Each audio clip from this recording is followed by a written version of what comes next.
never imagined my step-grandson would betray me.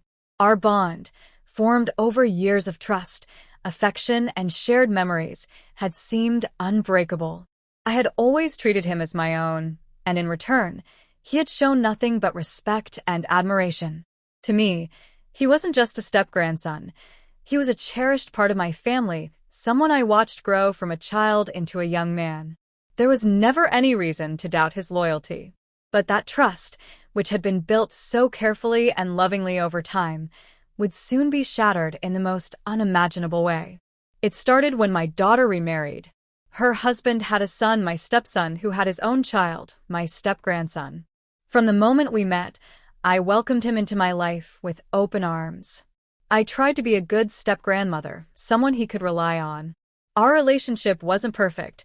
There were moments of tension, as there are with any family. But overall, I had invested in him. I listened to his struggles, celebrated his victories, and was there through the tough times. He had confided in me about school, relationships, and even fears he didn't feel comfortable sharing with others.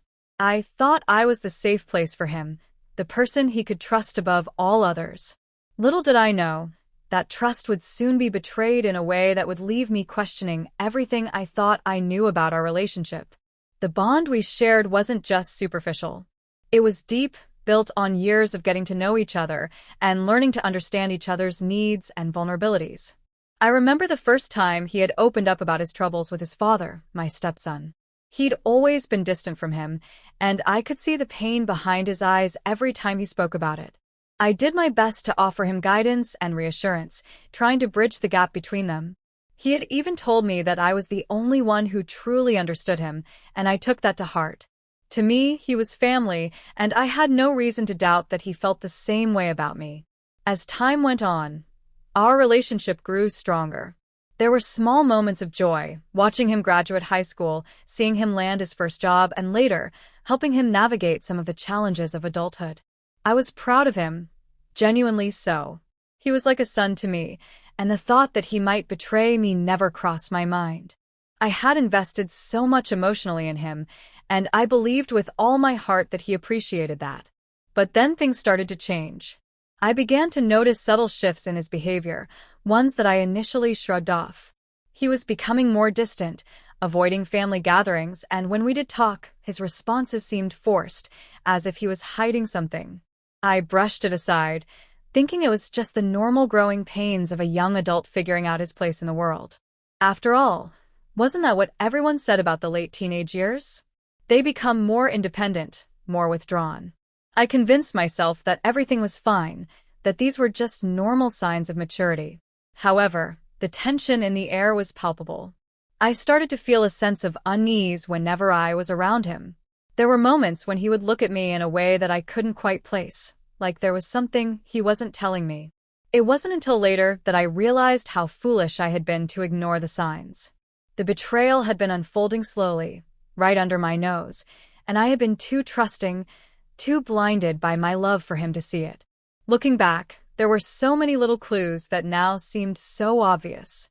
The secretive phone calls, the sudden need for privacy, the way he avoided certain topics when I was around. But in those moments, I just thought he was growing up and learning to carve out his own space in the world. I never imagined that all along. He was hiding something far darker. It wasn't until the truth came crashing down that I would realize how naive I had been. The trust one had given him, the love I had shown, had all been taken for granted, and I had no idea how to deal with the realization that the person I had trusted most had betrayed me in the worst possible way. Our relationship had been one of mutual respect and understanding. Over the years, I'd invested so much in him, emotionally, as if he were my own blood. I wanted the best for him, always.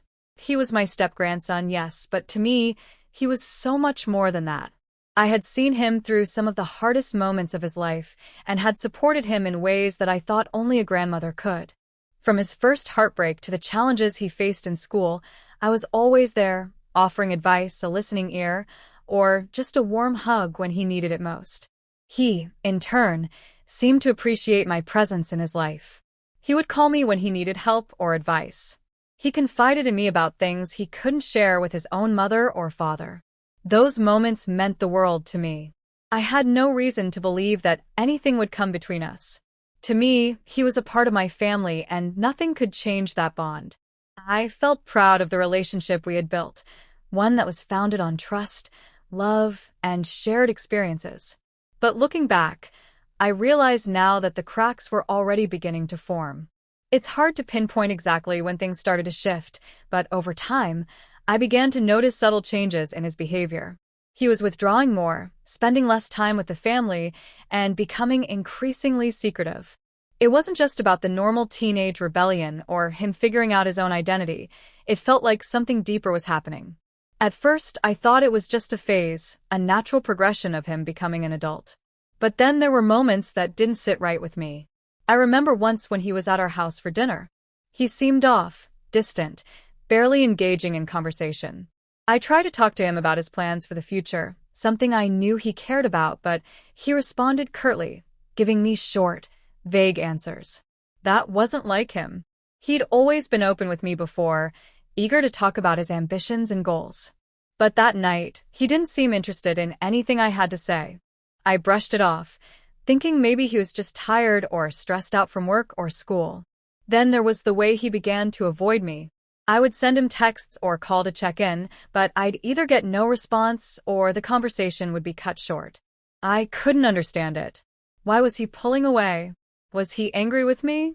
Did I say something wrong? I tried not to overthink it, but the nagging feeling of being excluded started to eat at me. I began questioning myself, wondering if I was doing something wrong, if I was no longer needed in his life. Yet I kept convincing myself that it was just a phase. After all, everyone said that young people grow distant as they mature. The more I thought about it, the more I realized that there were other signs I had missed. There were instances where I would catch him looking at his phone, quickly hiding the screen when I entered the room. I didn't think much of it at first, assuming it was just his private life, something he didn't feel comfortable sharing with me. But now, I wonder how much of that was intentional secrecy.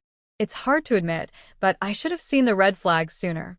He was hiding something, and I was too focused on trying to maintain our relationship to see it.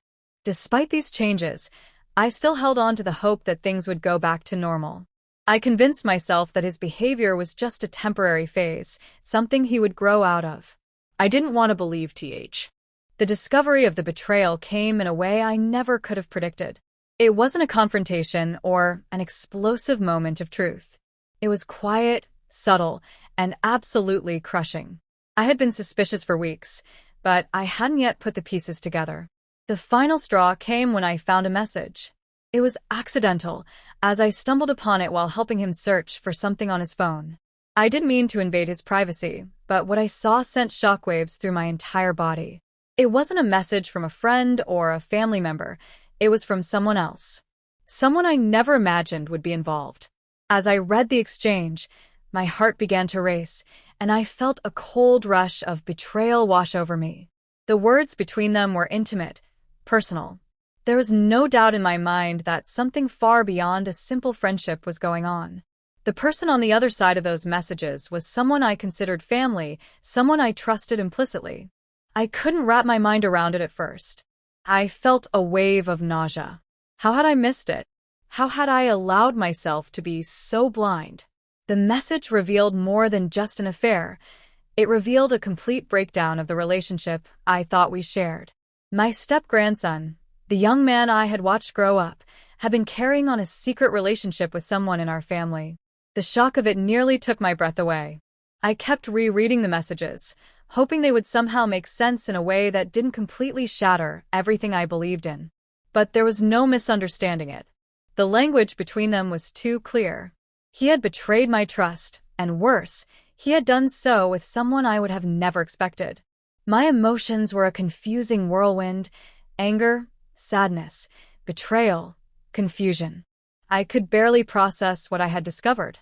It was one thing to find out that someone had been hiding something from me, but this felt like a direct stab to my heart. How had I been so blind? How had I not seen the signs before? The thoughts raced through my mind as I tried to make sense of the situation. My mind went back to all those moments when I had noticed the changes in him, the distance, the secrecy. All those little clues that I had dismissed suddenly became glaringly obvious, but it was too late now. The damage had been done.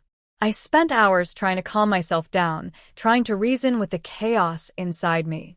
But nothing made sense. I had been there for him when no one else was. I had loved him unconditionally. And yet, here I was, standing in the ruins of everything I had believed about our relationship. The betrayal didn't just hurt. It shattered the foundation of the trust one had so carefully built over the years. The worst part was the sense of helplessness. I had no idea what to do next. Confronting him was the logical step, but part of me didn't want to face the truth. I didn't want to hear his explanation, whatever it was, because I was afraid it would only make the pain worse. The guilt and shame I felt were overwhelming. I kept asking myself if I had missed something along the way, if I had somehow failed him, or if I had been too trusting. But the truth was, I never thought someone I loved and cared for deeply would betray me in this way. I had believed that our bond was unbreakable. As I sat there, consumed by the weight of the revelation, I realized that this wasn't just about infidelity. It was about deception, manipulation, and broken trust. It was about the realization that the person I had thought of as my own was capable of lying to me on such a profound level. And the most painful part was knowing that, no matter what he said, no matter how much he tried to explain it away, this betrayal would never be easy to forgive. The foundation of our relationship had been cracked, and I wasn't sure it could ever be repaired. I still didn't know what to do. Should I confront him? Should I confront the other person involved? Or should I simply walk away and try to rebuild my life without them? Each thought brought a new wave of uncertainty. One thing was clear. I couldn't unsee what I had discovered, and I couldn't ignore the depth of the betrayal. The emotional weight of it all was suffocating. How could I continue to care for someone who had done this to me? Could I ever trust him again? Could I ever look at him the same way? The answers weren't coming, and I felt more lost than ever before. In the aftermath of the betrayal, everything felt like it was falling apart. I had spent the days following the discovery in a state of numbness, unable to fully grasp the reality of what had happened. The emotions that swirled inside me, anger, heartbreak, confusion, were so overwhelming that I could hardly think straight. My mind replayed the moments leading up to the discovery, trying to piece together how everything had gone so wrong. The trust one had given, the care I had shown, seemed meaningless now, as if it had all been for nothing. But as the days passed, a sense of clarity began to emerge from the chaos. I couldn't change what had happened, no matter how much I wished I could. The betrayal was there, undeniable and raw, and I had to face it. I realized that the only way forward was to take control of my own healing, to find a way to rebuild from the wreckage of my own heart. I couldn't allow this betrayal to define me or destroy my sense of self. The first step was to come to terms with the fact that, as much as I loved him, I couldn't simply pretend that everything was fine. There would be no going back to the way things were. The trust had been broken, and no amount of apologies or explanations could erase the damage. I couldn't keep pretending that the person I had once known was still the same. It was painful to admit, but I knew I had to face the truth. Things would never be the same again. I also had to accept that healing wasn't going to be easy. There were no quick fixes, no instant resolutions. It would take time. I had to find a way to rebuild my own emotional foundation before I could even think about whether or not I could ever rebuild my relationship with him. That wasn't something I was ready to decide yet. The pain was still too raw. But what I knew for sure was that I couldn't allow this betrayal to consume me. I had already spent too many sleepless nights tormented by questions of how and why. Now I needed to focus on what I could control, my own emotional well-being. One of the hardest parts was figuring out whether or not to confront him. I wanted to scream, to demand answers, to make him feel the weight of his actions. But part of me wondered if that would even matter.